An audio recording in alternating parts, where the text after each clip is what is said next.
Hey everybody, what's up? This is No Nonsense News. I'm Ted. It's Wednesday, November 4th, 2020. Yesterday was the election. Still, as of the recording of this video, there's been announced no winner. Either way, it's going to be contested. It looks like it's leaning towards Biden, but we know it's going to be contested. We won't really know for some time. This is probably going to go to the courts, and we won't really. They'll probably say somebody won probably by the end of tonight. I'm thinking maybe even by the time I get done recording this video. But it's obviously going to be contested. Trump's already suing in a couple states, asking for a recount in a couple. We'll see how it goes. But like I said, it looks like it's going to be Biden. And the Dow, we talked about that yesterday. Anyway, how it's not exactly what it looks like. But you have an article here. The Dow is on pace for its strongest post-election day rally in 120 years. And that's because they know what I told you yesterday. They know that no matter who wins this election, they're just happy to get it over with because that means stimulus is coming. They get more of that funny money, more of that lubrication to keep the wheels on this thing rolling, going, because it's not the real economy. I will tell you, today was another big day. 367 points today. It's a one and a quarter percent up. And I would expect it to probably go up even more, especially if when the stimulus comes out. Like I said, the markets are pricing this stimulus in already because they know as soon as this election's over, no matter who wins, the money's coming. So here you have it. But don't get lulled into it because I'm telling you, this isn't the real economy. Some people like to look at the stock market as an indicator, but it's not at all an indicator of the real economy. You have stock market closing in on all-time highs again after the whole drop during the sickness, coming back, and now it's getting ready to get up there and test those levels again. But we know if you look around, unemployment, horrible. The whole eviction thing, the moratorium on it held it back a little while, but it's coming. It's bad. That's part of your economy. It's more than just this Dow Jones Industrial. It's more than the S&P. It's more than the NASDAQ. Like I said, you got unemployment, you got evictions, you got inflation. I talked about that just a couple videos ago, how in the long time ago you could buy a loaf of bread for a quarter, even less at one point, but we'll just say a quarter. And now, good luck, right?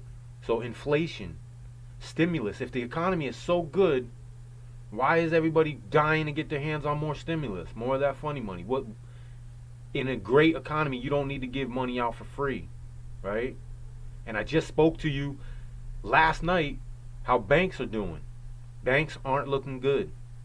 That's your real economy. Everything around you doesn't look good, but everybody looks to the stock market and thinks that everything's great and turn a blind eye to every other thing that I'm just telling you about here. I think everybody needs to just stop for a second. Don't even look at the stock market. Don't look at cryptos. Don't look at any of that. Look at the real metrics of what's going on around you. Look in your own personal neighborhood. See, is there a lot of houses for sale? Is there a lot of evictions about to take place? I mean, you're not going to be able to tell that, but you'll see soon if people are being thrown out of their houses. Either way, the stock market's up big. There's no winner in the election. No violence so far. Actually, I heard of some small couple things. A couple people got stabbed outside the White House, I guess. But nothing major like what the propaganda wanted you to believe was coming, right? The violence was very minimal. But don't go to sleep on that right now. You need to stay in high alert right now. At least for the next couple days when they make their announcements, when something real comes out, and we have a defined winner, another group gets angry, whatever, like I talked about, this could happen in the next couple days. So just because the day we kept talking about is over, the election day, don't let your guard down just yet. At least hold on for a couple more days. After that, maybe we can turn it down to a moderate level. But for now, keep it at a high alert. In New Jersey, they're going to be letting out a bunch of prisoners because of COVID.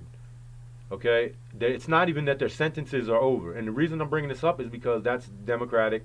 And I see more restrictions clamping down. And if it does slide the way that it's sliding, that would be Democratic. And every headline I brought to you about states all over the country tightening up restrictions, more lockdowns, whatever, It's all been Democratic this far. So now if we get a Democratic president, seems the reason that it would be same type of thing, maybe nationwide. Hopefully not. But this seemed like a good thing for people who pay taxes as well. They're going to be letting out 2,258 New Jersey prisoners who will be released in a single day. By March, officials expect to have reduced the state's prison population by about 35% since the start of the pandemic. Like I said, that might be good for taxpayers, and I'm paraphrasing here, but in the article they say this will make prisons safer, cleaner. The reason it's going to make prisons safer is because you're putting criminals out on the street whose sentence wasn't up yet. That's why the prison's safer. Now out here in the community, we're not safer because you're letting more people out, and you're talking about defunding police and stuff. But I hope all that nonsense is over. I hope we learned our lesson from that one. But anyway, the reason I'm talking about the lockdowns is because more countries doing it again, ramping it up. Like I said, this list is getting longer and longer. All these countries had opened up, and now they're all tightening it back down. And we're coming into winter. Anyway, 4 Italian regions, including Milan, put under lockdown. So, and they claim that it's surging cases, and that's why they're locking it down. But like I said, with everything we're seeing, with the election leaning the way that it's leaning, like towards Biden, if you get the Democrats, there's a high probability that the country will have more lockdowns. I'm pretty sure that he's even said it. A lot of the Democrats have advocated for it. But just get ready. That's what I'm telling you. Now is not the time to let your guard down. Be more prepared than ever now. Either way. And I told you, I don't have really any skin in the game. I'm not a supporter of Democrats. I'm not a supporter of Republicans. I'm not a fan of Biden. I'm not a fan of Trump. I actually think that both of them are not very good people. I don't think either one of them deserve to be president. I think we need something new. We need to revamp the system. But either way, we have the system that we have now, and we have to let it work and let it do its thing. And just to get on to a lighter note, it looks like Google searches for liquor stores near me hit an all-time high as Americans watched the election results come out. So, and it was also for French fries, I guess. So as the election's going down, people are drinking and getting French fries. Anyway, guys, the next couple days, watch out. It looks like it's going to go to Biden. We'll know probably what they announce as tomorrow. Like I said, it'll be contested. Either way, no matter who wins, it's going to be contested by the other guy. But it looks like it's going to be a Biden win with Trump contesting. And if that's the case, get prepared. Get some cans. Like I always tell you guys, get some canned food. If you don't want to go do the whole canned food thing like that, go online and look up for emergency supplies, emergency food supplies. There's tons of them out there. And it'll be a lot easier. They'll deliver it right to your door. Just do something. Take action to prepare, just in case. Alright guys, I'm out of here for tonight. Let me get a thumbs up, please. Subscribe. Stay safe out there. Don't be scared, guys. Be prepared. That's what this is all about. I'll see you guys tomorrow night.